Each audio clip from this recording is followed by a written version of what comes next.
Hey guys, welcome to the Starting Million Show. I am your host, Asher Au. Oh wait, I forgot to do one thing. I need to do this, which I need to show my name over here, right? So welcome to the show. Let me know if who's live together with me right now. Just leave the hashtag live and leave a comment just so I know who's here together with me. Because there's a very interesting thing that is happening right now, which is I would say it's the first that I've ever experienced, but I think this is I would call this a very good practice session. So I'll let you know what it is in a moment. All right. So actually, you know what? I'm gonna just say it right now because what happens was that this is really happening right now. Is that I reached out to my guest, and you might know what I might be saying this is that right now my guest is not responding, so I'm not too sure why. I'm suspecting something did happen because he did respond to me yesterday. He did respond and saying we're good, we can get ready to go, and then I'm not too sure why that he's not responding right now. So I'm just hoping that everything is going well with him, going swell with him. So if you don't mind, my friend, those of you who are watching with me right now, okay, if we are still we're still talking about the topic of growing your Facebook group. So he might come in. I don't know whether he might be able to join in. Suddenly come in because usually what I do for the live shows is that I usually have a pre-tech check just to make sure everything's okay. And because he wasn't able to make it, therefore now what I have to do is to be able to just kind of share a little bit about my stories or my strategies of what I've done to grow my own group. And I hope that this can be found valuable for you, right? So this is let me know who's live together with me right now because this is something new. Okay, I need to put over here impromptu change. Okay, that's actually happening right now. Let me just add that. Okay, so put that over there just so you know that this is not the regular thing that happens, but I guess that something I really believe in is called the show must go on. So we're talking about some impromptu changes right now. So Mark, good to see you from London. Thank you for joining the show, Mark. Appreciate you for coming on live together with me. So all right, in that case, if my guest is not able to make it today because of some special reasons, in that case, if you don't mind, I'm going to be sharing about my strategies on how I grew my own group and how you could possibly use the same strategies to grow your own group. All right. So without further ado, this is an interesting bump. This is an interesting that's happened. He might join us later. I have no idea. So anyway, the show must go on. And without further ado, let's get the party started. You cut me loose and set me free. You cut me loose. You make me win in every way. Win in every way. You show me how to spread my wings. Yes, I'm the winner of the day. You cut me loose and set me free. You make me win in every way. Okay, so usually at this point in time, I'll be showing the guest, the profile, but now, you know what? It's me. Okay, it's me. Okay, so you guys have to deal with me today. Now, let's make this a little bit more fun and interactive. If you happen to have any questions, again, feel free to flash them, type them in. Let me know that you're live together and joining together with me. But without any further ado, let's talk about something very important, which is why do coaches and consultants need to have groups? All right, let me just again, like I said, this is an impromptu thing, so there's some changes coming in. So let me just type it in right now. Okay, why do coaches and consultants need to have their own group? I'm just typing on the fly. You know this is one of the amazing things about doing it on the fly on live is that if things change, something happens, move on anyway, regardless. That's one of the philosophies that I really believe in. Whether things happen or bad, just move on, just carry on. So again, now first thing, why do coaches and consultants need their own group? This is something I really believe in. Is because there's one big issue is this. A lot of coaches and consultants, what happens is that when they come on connecting on social media, the challenge and the tricky part is that they tend to immediately connect and immediately try to sell, right? So they're immediately connecting, they're immediately selling. And while that can happen, the thing about that is, in my opinion, is a little bit inelegant. Because when you do something like that, people naturally have their walls up, right? They naturally are very defended. They want to make sure that when they don't know who you are, especially because you're on the internet. This is a new face. They only know you from your profile picture. They don't really know who you are. So therefore, when it comes to getting to know what you do, what you have to offer, it is very hard to tell. Now, why couldn't you then put showcase everything that you have publicly on a public profile? You can. In fact, that's what I do as well. What I do is that I'm actually showing a showcase of what I do, a demonstration of value of what I do on my profile, on my pages, just to show people that this is the kind of thing I do. And a demonstration of value, it is not exactly always about telling the world, no, oh, I'm very successful, I'm very rich. But it also very often it is about showcasing the progression of what is happening.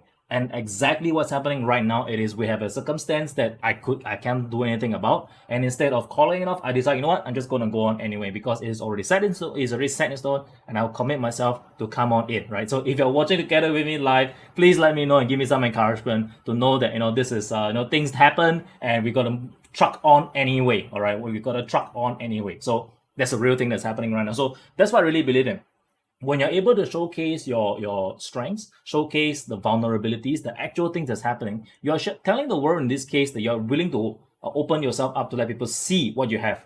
Okay, and it's very much about letting people really just see what you have, because if they don't know who you are, okay, they only know you as a profile picture. They can't get to know, like, and trust you. That's one of the most basic things when you want to get a business. But again, as I was saying earlier, why do we not do it publicly?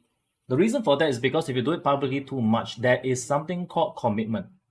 Okay, commitment. How much commitment must they for the guest, okay, for the prospect to determine, do they want to spend so much time looking at your stuff?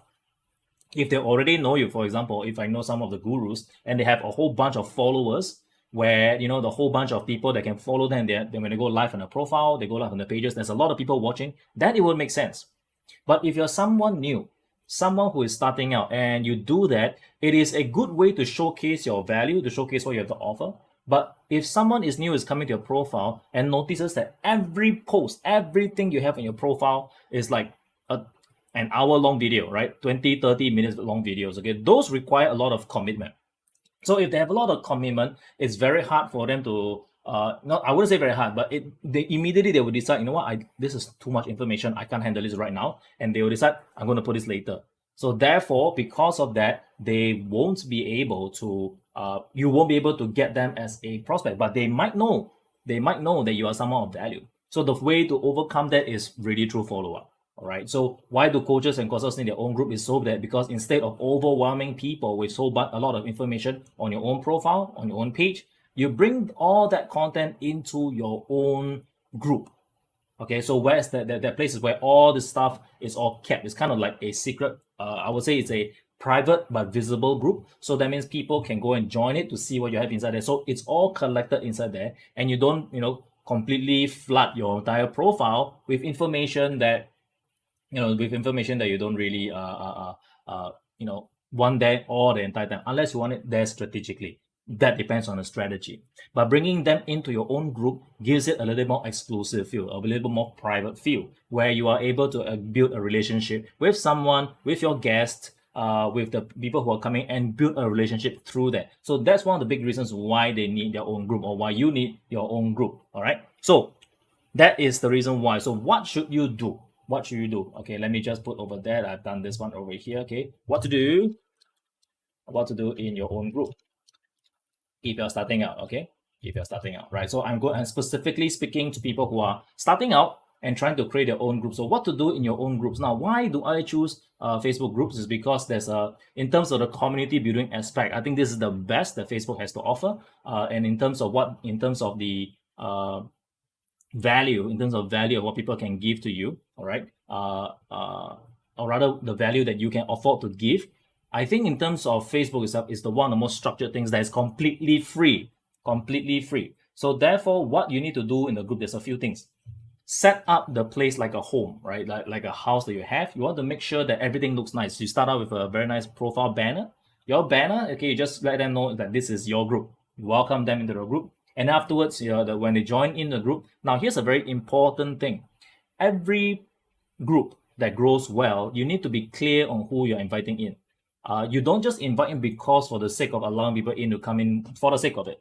The reason for that is if you, at the start, you might need the numbers. Okay, that's fair enough. You might need the numbers. But as you grow, you do want to remove the inactive members, because the inactive members who are really not really interested in what you have to offer, they won't be reading your stuff anyway. So get rid of them, right? You might think, oh, maybe in the future they might have, but if they're not going to harm me, just leave it inside there. Yes. But once you get to a certain point, let's say 100 and 200 people, it's time to clean up. It's time to clean it up. The reason for that, if you publicly tell people, and that's what I do in my group as well, I tell them, you know what, that I need to do some cleaning up in a group. The people who are inactive, I will have to say goodbye. And I did. When I did remove people in my group, what happens next was that my engagement increased. All right, my engagement rate increased. Okay, so let me see if I can actually pop this over here, and I want to show you exactly what I mean. Instead of just literally just speaking here, why don't I show you some of the statistics that I've got? All right, so let me look over here. Again, like I said, this is something that I didn't plan for, but I decided, I'm just going to do it anyway. So I'm going to find the data over here for you to see. All right, so let me pop over here and do this over here like that. Okay, boop, like that. You should be able to see that. All right, so as you can see, this is my group. All right, so this stuff. Okay, at one point, okay, we had about 200 over people, and then there was a drastic drop to 160 over people. Right, this is legit logistic stats from my own group at significancestrategy.com. All right, this is a legit stat. So why did I want a group to go from this point, okay, to come down all the way up here? What is the reason for this big drop? So this one, I manually removed people. I manually remove people from my group, okay, by doing this. So inside my group, what I said was this, okay, it's the end. Of course, I changed the graphic right now because previously when that data, the graphic was there, I want to catch people's attention. So let me just show you where that is. Let me just find it a little bit, okay. Here we go. Okay, just to show you, this is literally what I did, okay. So let's see if I can zoom in a little bit, okay. It's time to clear out inactive members. 230 people started at that point, okay? And I started with just a tiny group of 7, etc. And yeah, I'm not going to read the entire thing because it's in my group. So and so forth. I said, if you want to stay here in this group, I'd rather have a group of motivated people who rather stay here in my group rather than a whole bunch of people who are not interested. So I will be removing people from the group. And afterwards I asked, if you're going to stay in this group, look, you can, but now's the time because I want active people. I don't want lurkers in my group. So I decided to do this and I got to remove people. So after that, what happens is that I definitely remove people. So from then, what happened was that this here. So after this, I updated it. I had 66 people that were removed, at least 66 people. Afterwards, I removed a couple more. So as is interesting, what was happening interesting was that as I was growing my group over here, okay, as I removed them, you notice that my engagement is actually improving, right? Of course, this is very recent because I've not been doing anything at least from that day. But when I was doing my posts, all my activities, my recording, my book stuff, these are actually how active people are. So if out of this number of people, okay, there's 100 over people, 160, the activity was like 84. Okay, 84 people out of 160, that's almost half. Now, if for most other, I would dare say a lot of other people, when it comes to their own groups itself, getting half of the people to come and be engaged in a group is possibly a rarity. All right. Now in the data, it says 150 active members. Okay, just to show you like that, 150 members here. So this means it's like over a period of time, it's 150 members out of 163, which is, when I see this, it's like, wow, it's good. That means if I get people active, I tell them I'm going to remove the inactive one, it's actually helpful, right? So I'm not too sure whether this is actually, I'm saying it correctly, because like I said, this one, I just decided to come on live and just share this to show you my progress. Okay, so now this is when I started to remove people from the group, the things started to improve in terms of engagement. And what I did next was I actually followed up with people, right? So if you want to grow your group, if you want to make sure that your group grows, actively reach out, actively invite people who are interested. And when they are coming in, ask questions. You have to ask questions, okay? So let me just put that over there. This one is something you must do, okay?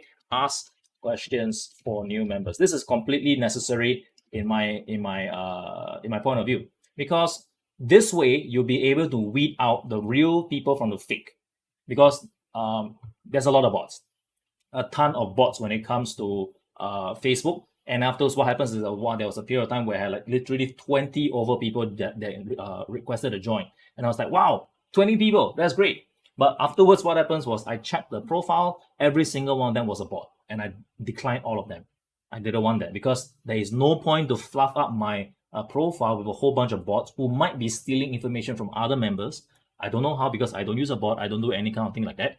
So instead of doing that, I blocked all of them. I do not accept any of them. And eventually later, as I continue to grow this group, the people who come in, I only allow them in entry when they fill in the questions. If they don't fill in the questions, what I do, I actually message these people and say, hey, you didn't fill in the questions. There's 3 simple questions I've got. Maybe the 3 simple questions I got, for example, what the questions I ask them is, do they have an offer to sell live? Second question I ask is that, do they have, what's their goal they want to achieve? And third, what's their email address so that I can follow up with them, okay? So those are the 3 questions. If they don't fill in those questions, depending on the situation, I may or may not allow. But most of the time, if they don't fill in those questions, I don't let them enter. And the other thing I do is that for the people who do come in, I keep track of these people, right? So I do follow up and just make sure every time there's a new update, new content, I let them know what's going on as well. So ask questions for new members, follow up consistently. That's one of the key things to make sure that you're engaged. And that's one of the big reasons I dare say that enable me to be able to sell my own businesses, my own packages, my own trainings, my own books, all through the monetization of the group. So it is not really about getting just huge numbers, okay, but it's getting the right people who can afford what you have to offer, and they're ready to buy and they're ready to engage. So there's various different kinds of people that you want to bring inside a group. All right. So if you have any questions, my friend, okay, feel free to please, when you're watching this, feel free to leave me a comment, #live or #replay. Okay, just any questions, reply it, and I leave a comment. I will reply to you, okay, privately, because it's probably going to end by the time this live show ends. All right, and I'm not going to make this live show a very long one. I intend, if I had a guest, I'll be going for probably an hour max. But because it's just me, I will make sure that this is short, punchy, and something valuable for you. Next thing, the key thing to make sure that the group grows consistently is to, what I literally just said, consistent growth. It requires a consistent outreach. So if you want your group to grow to a huge number right now, in order to get my group to this number, which is not a lot, which is 160 because I wind up people, I intentionally have to reach out to people consistently. I have to connect with different people from other, my strategy is to connect with other people from other groups, and then I build the connection with them, and therefore I ask them, you know what, I have different shows, I have different content that's coming up. Do you want to come and check out my group? And I invite them in. So I do it in a very I create a relationship, because that's something important to me. And if you're able to do so in such a way, you build relationships and build over time, you're not just treating people as a statistic. You're treating people as if they're really, really people. And that's like, wow, I never knew you should do that. But yes, you definitely should. All right. So that's how one of the few things you definitely want to do to grow your group. Okay. So make your whole Facebook group welcoming by showing a profile picture. Okay, I didn't mention this, but like, for example, these are tactics, okay, to make sure that you have like a welcome post to welcome new people to come in. And then speaking of which, I should update mine and I should change that, okay, because it's been a while since I've done that. All right, so that's probably one of the things I definitely need to do. And invite only interested people, ask them questions for those who want to join, of how you can help them, because you knowing what they want allows you to have a better conversation, because now that you know what they want, what they need, it's better to have a better conversation, and weed out the people who are not supposed to be in a group. If they're not engaging, if they're not the right type of people for your group, remove them. I would do that aggressively, okay? And because it's my group, it's my rules, and I'll do that, okay? And the other thing is that I would reach out publicly, I will reach out privately, but I would also teach publicly. So in the group, I'll teach a lot of stuff inside there. A lot of my strategies, tactics, all this is all taught publicly inside the group for free. Okay. Now, then afterwards, the key thing at the end, of course, is to do it consistently, because consistency is the main thing that can get you from where you were or to where you want to be, or where you are right now to where you want to be. And my goal is definitely to grow my group to a large number, because having a Facebook group to show, first of all, the numbers, it's a good way to showcase a real asset that you have in this day of social media. With that said, my friend, that is thank you for joining me for this short blurb, I would say, of something that wasn't expected, but I decided to come out and give you value anyway as to why coaches and consultants need their own group. Those are the various reasons I thought it'd be helpful for you. Apologize in advance for, I should have apologized earlier, but I apologize that the title needs to be changed for sure, because I couldn't bring in, the guest wasn't able to make it in time. Hopefully I'll be able to arrange another time where he's able to make it. But in any case, I hope you have gotten value from this short training we've got. And with that said, my friends, that's all I have for you. Really, really short. Appreciate you for coming on together with me. And I will see you next time, I guess. Right? Let me just check whether it's over here. There's any other stuff I need to see over here. Don't just want to check real quick. No? Okay, good. I'm good to go. So that's it. I'll see you guys next time. Take care. Bye-bye.